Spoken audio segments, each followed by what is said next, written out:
We're here with Diana Winston, mindfulness teacher, author of a number of books, and director of mindfulness education at the Mindful Awareness Research Center at UCLA. Diana, tell us a little bit about what you're up to nowadays. Hi, Tim. I'm happy to be here. And we're up to a lot of things at the center. The center is really rapidly expanding.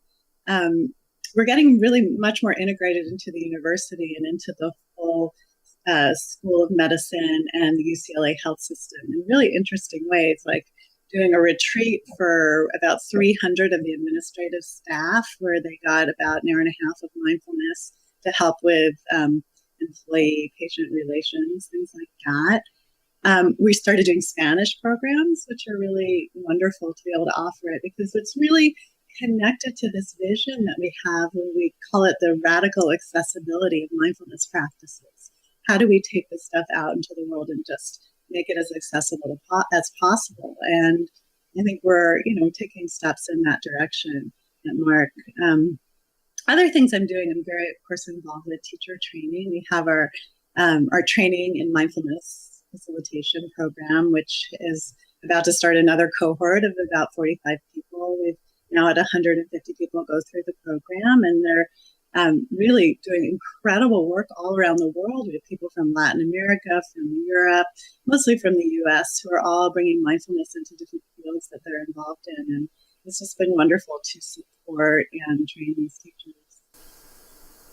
Wow, that's terrific. I love that phrase, radical accessibility.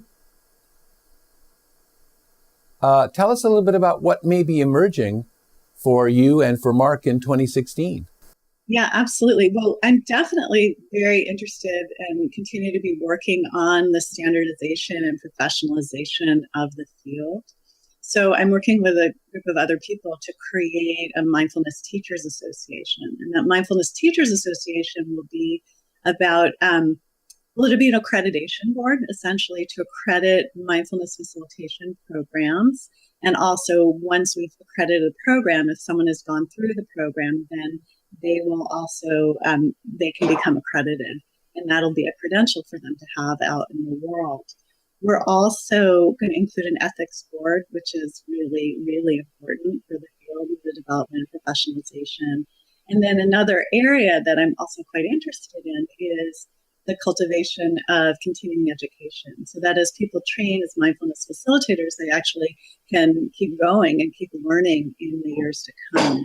So all of that will be connected to this Mindfulness Teachers Association, and that's sort of my big project for 2016.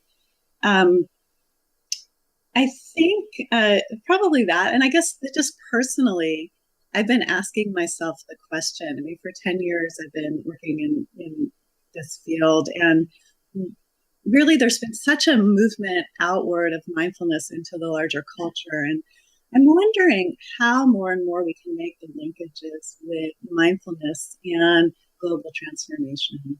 Like, how can it not merely be about stress reduction, but also about helping to look at what can mindfulness offer to some of the crises going on in the planet right now. And I don't have the answers to this, but I know that perhaps with conflict resolution, reconciliation, peace, those are areas that really interest me at the moment. And I'm sort of putting my eyes in that direction for 2016.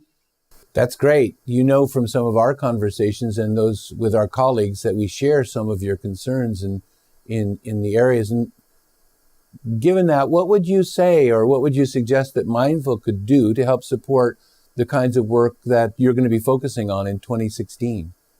Yeah, well, I think in some ways it's just keep doing what you're already doing because you're doing such a great job and getting the word out and making mindfulness accessible. So that's part of the radical accessibility piece. In terms of the teacher standards, I think as we start to move forward and things begin to be finalized to help us get the word out about ways people can get accredited. And then also articles that are connected to all of these topics and particularly connected to how this work can impact the suffering on the planet, I think would be a wonderful step in all of these directions. Diana, that's terrific. Thank you very much. Sure.